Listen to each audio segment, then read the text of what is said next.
Well, it seems apparent. Ang sabi mo, dinideny nila o hindi linilista si Martin, yung aking pinsang buo, nakakaloka talaga, si Bonjing. Si Bonjing, hindi naman binabanggit. In addition to that, aside from the fact that they're somehow forgetting his name, there have also been very fervid denials that there is any direct link daw. Wala raw koneksyon. Napapakamot na naman ako ng ulo sa mga statement ng mga Rimulya in interview mo, nakinig naman ako. Right. So let's start with that right now. No, the flood control hearings. The administration has promised na may makukulong na big fish by December 15. They gave that date and nothing happened. People were disappointed. And number two, among the names mentioned, you have former House Speaker Martin Romualdez, who, of course, Senator Ping Lacson said the original sin starts really with the pork coming from the lower house insertions that are made. But you don't have former Speaker Martin Romualdez in any of the names that are mentioned really for cases to be filed. I want to ask first your point of view on that. What do you think of former Speaker Martin Romualdez? Do you think charges will actually be filed against him, or is this administration out to protect him? Well, it seems apparent. Ang sabi mo, dinideny nila o hindi linilista si Martin, yung aking pinsang buo, nakakaloka talaga, si Bonjing. Si Bonjing, hindi naman binabanggit. In addition to that, aside from the fact that they're somehow forgetting his name, there have also been very fervid denials that there is any direct link daw. Wala raw koneksyon. Napapakamot na naman ako ng ulo sa mga statement ng mga Rimulya in interview mo, nakinig naman ako. Sabi ko nga, talaga naman guilty as sin naman, nagmula naman talaga dyan. So I'm wondering why this is occurring. Either two things could happen. I was thinking that perhaps after Saldico, he would be charged, but evidently that's not the case, when in fact that should have been.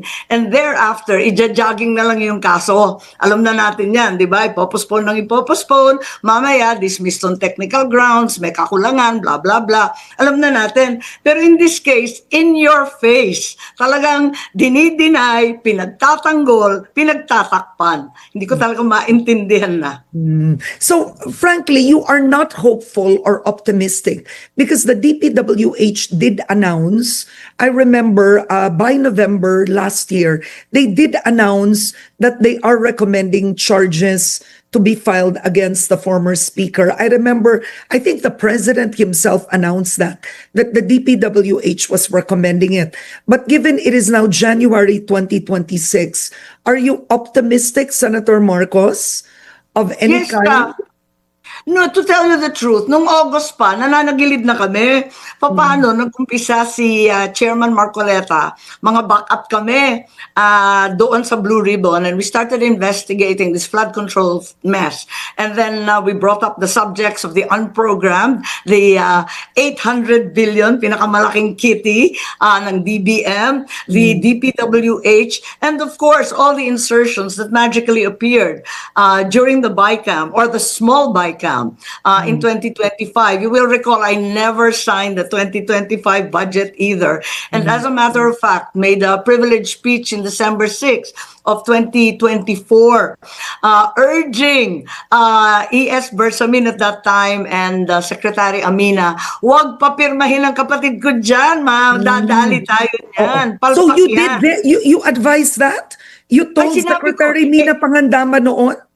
Hindi, tumayo ako. May privilege speech ako doon. Talaga sinabi ko, huwag din niyo papayagan at patay tayo dito. Talagang kalokohan to.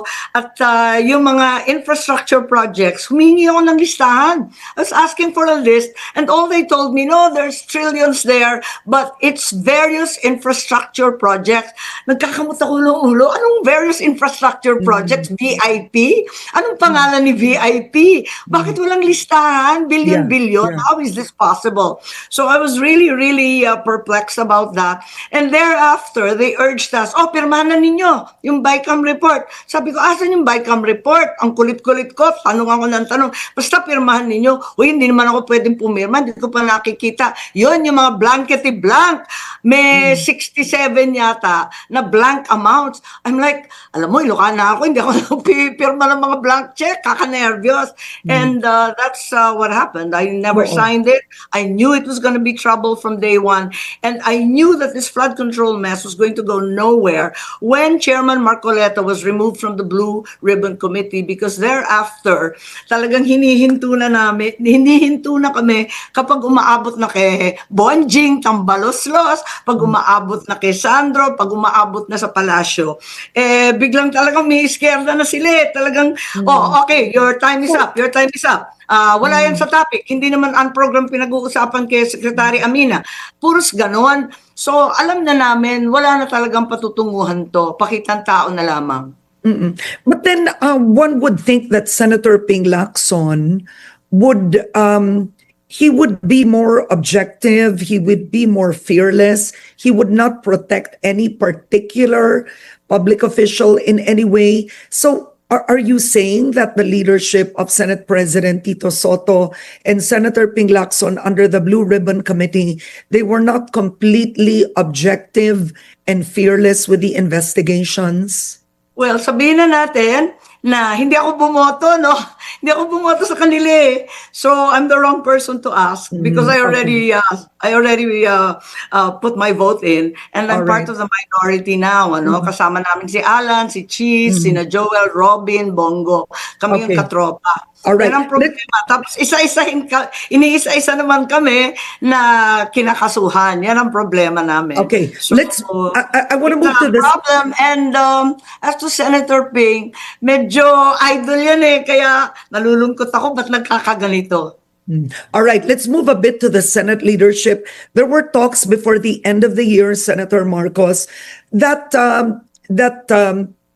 Senate President Tito Soto could be changed. I've heard of that there was a possibility that the minority would actually take over the Senate leadership once again. Either it was Alan Cayetano or Cheese Escudero to be back in the Senate presidential seat. What are your thoughts about this as we enter the year? And then you said February is the date when another impeachment complaint could be filed against Vice President Sara Duterte. Posible bang may pagbabago sa liderato ng Senado ulit? Do you have the numbers? Well, the reality is, I want to move to this. problem. And as to Senator Ping, medyo idol yan eh. Kaya nalulungkot ako, ba't nagkakaganito? Right now, iba-iba kasi masalimuot yung issue, ano.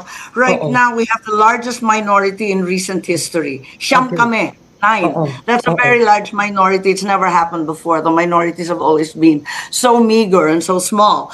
That's the reason that the coup d'etat is always being discussed because susungkit ka lang ng apat eh, okay na. Kapatid pa ni Alan, si Pia, ayan pa yung mga Villar, ayan pa yung iba't iba na hindi naman masyadong happy. Kaya, eto nga, the question always arises. But the reality is, Cheese is very much beleaguered.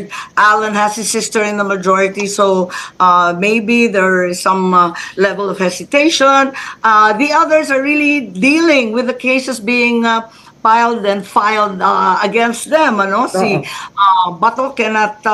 where is he by the... Right now, iba-iba kasi masalimuot yung issue. Ano? Right now, we have the largest minority in recent history. Siyam kami. 9. That's a very large minority. It's never happened before. The minorities have always been so meager and so small. That's the reason that the coup d'etat is always being discussed because susungkit ka lang ng apat eh, okay na. Kapatid pa ni Alan, si Pia, ayan pa yung mga Villar, ayan pa yung iba't iba na hindi naman masyadong happy. Kaya, eto nga, the question always arises. But the reality is, Cheese is very much beleaguered. Alan has his sister in the majority, so maybe there is some level of hesitation. The others are really dealing with the cases being filed against them, ano? Si Bato cannot Yeah, where is he, by the way? Where So, is Senator Bato? Where we is have he? we have no clue. Nung una, talagang nagte-text pa yan. Pero ngayon, hindi na namin maabot, pero yung opisina niya, nakakapagpirma pa rin siya. Nagtatrabaho pa rin. Nagpapadala pa rin ng pirma, nagpa-file pa rin. Kaya, di rin naman natin masasabi na hindi nagtatrabaho. He just doesn't turn up.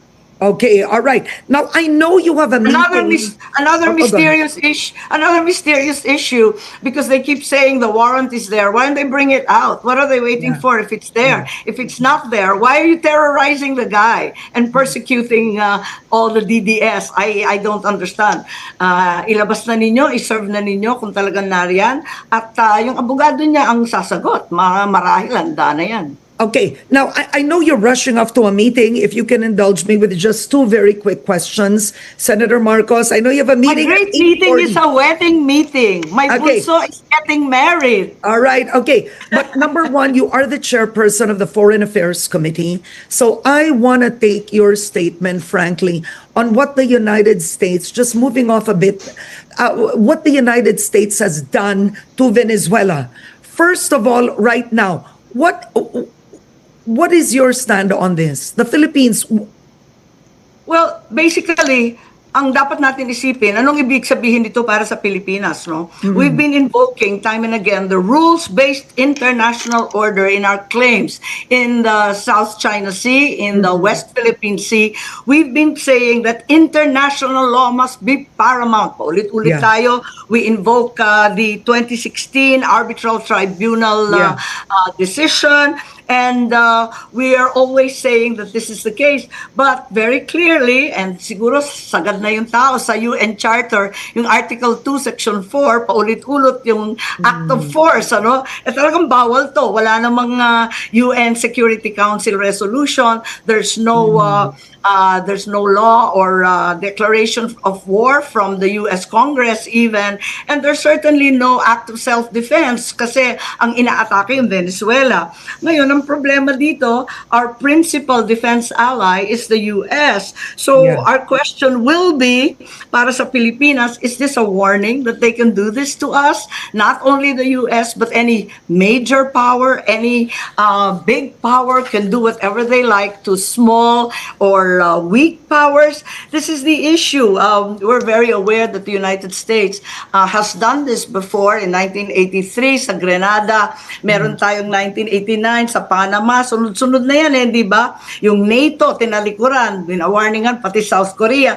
So umaasa tayo sa US at talaga naman dapat asahan natin ang principal partner natin. But once again, we come back to the fact that in the end, Filipinos will defend the Philippines, and a self-reliant defense posture is essential. Also, the Philippines is very like Venezuela. We have a similar history. Under the Spanish, we're Catholic. Thereafter, naging American. So, what does it mean for small countries like us? Pwede lang tayong dakipin ng China, ng Russia, katulad ng ginawa ng US. Balikan naman tayo naman. Aside from being the chairperson of the Foreign Affairs Committee in the Senate, there's also a personal history here. And that's 1986. As far as my father and my family was concerned, nakidnap kami. Napunta kami sa Anderson Air Base in American Plains. We ended up in Guam, thereafter in Hickam Air Base in Honolulu.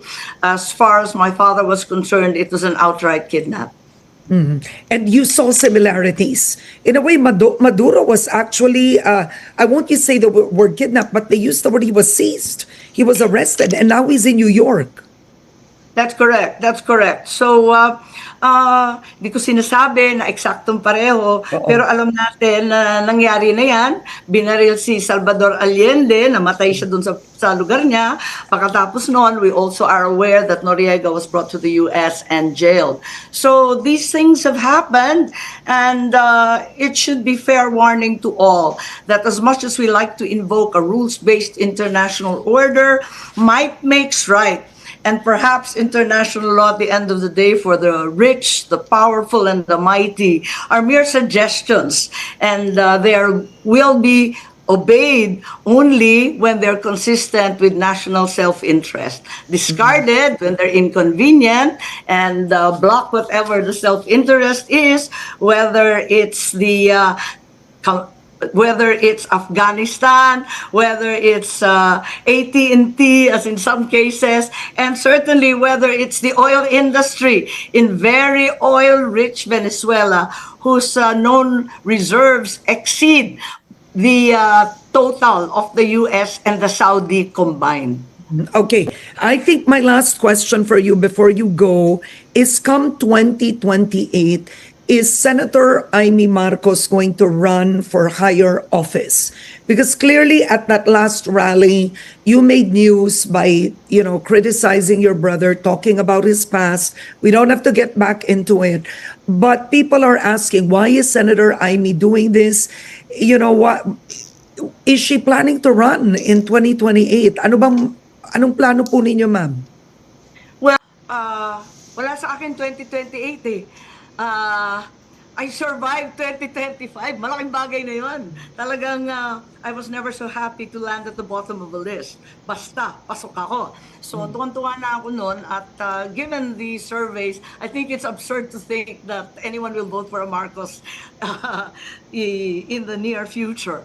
Why I did that had nothing to do with 2028. Firstly, my concern as the manang, the older sister, a drug addiction is a very, very serious affliction, and a long-standing one can erode all kinds of faculties. So it's most important that we get over it. Ikalawa, when a family member remains silent, it doesn't mean that they're loyal. It could also be that you break the silence in order to help someone. I believe that privileged information can also be defied when a crime is to be broken, and certainly illegal drugs are not allowed by law. You cannot compel family members to aid and abet illegal actions. At siyempre, ikatlo, national security issue na kapag napakataas na opisyal ang may tama. Nakaka-nervous na. Kaya obligado na rin ako bilang Pilipino, bilang senador na magsalita. Kung may kinalaman to sa 2028, alam naman ninyo ang kaalyado namin. No? Barkada ko naman talaga, kaibigan ko si VP Sara. Nag-aalinlangan yun na tumakbo. Nakikita naman natin, everyone's talking about her, but she's not even organizing. She's more concerned with her father in The Hague. She keeps going there, whether they let her in or not for Christmas and New Year. So, ako, backup dancer lang ako. Support lang ako sa tama. Hindi dahil kaibigan ko yung mga Duterte, although kaibigan ko talaga sila. Hindi dahil kamag-anak ko ang Marcos, dahil Marcos naman talaga ako. Pero, kundi dahil nasa tama na. Sabi ko nga nung eleksyon itim. Ayan, itama talaga naman. Ipaglaban ng tama, itama ang mali. And I believe that's what we need to do. So the way you sound, Wala naman tayong magandang balita, Karen. New Year, ano ba? So the way you sound, Senator Marcos, you don't regret what you did, but it also cost you some political points. You're aware of that. You also got a lot of bad feedback, right? I'm sort of reckless in a sense. Firstly, the notion of a Marcos at this point in time aligning with a Duterte. I'm not in a comfortable position. That's why I had such a difficult time during the campaign. Nobody knew whether I was fish or fowl and where I belonged. And now I made this great expose that everybody knew anyway. But many people got angry and said I was disloyal. Somebody said I was un-Filipino, which is absurd. Do not tell me that every Filipino is required to aid and abet illegal behavior. Pero we need to take these risks, even if they will jeopardize whatever you're doing. For me, I just want a 6-year term. I will be here for a while. I will do my very best, utmost. Of course, primary para sa akin, still my agrarian reform beneficiaries, yung mga land reform beneficiaries, yung farmers, the marginal farmers and fisher folk. and foresters, so until today are really suffering. We have a slew of farmer suicides because of the rampant importation. So para sa akin, food security, putting cheap food on the table. Speaking of the wedding, mahal-mahal ng pagkain. Nasya-shock okay. ako. All right. Pati sa Ilocos, akala ko makakatipid kami. Wala, talagang mahal. All right. The notion of a Marcos at this point in time aligning with a Duterte, I'm not in a comfortable position. That's why I had such a difficult time during the campaign. Nobody knew whether I was fish or fowl and where I belonged. And now I made this great expose that everybody knew anyway. But many people got angry and said I was disloyal. Somebody said I was un-Filipino, which is absurd. Do not tell me that every Filipino is required to aid and abet illegal behavior. Pero we need to take these risks. Even if they will jeopardize whatever you're doing. For me, I just want a 6-year term. I will be here for a while. I will do my very best, utmost. Of course, primary. Well, I think on that note, I want to thank you so much, Senator Amy Marcos, for joining me today. And I'd have to say it's thank you for opening the year with us. A Happy New Year to you, and we'll see what happens this year. Yes, and please invite me when we have better news. All right. Okay. Parang napaka-disaster. Parati akong apocalyptic scenario. Ayoko naman ganon. All right. Maraming salamat. Thank you very much. Okay, thank you very much.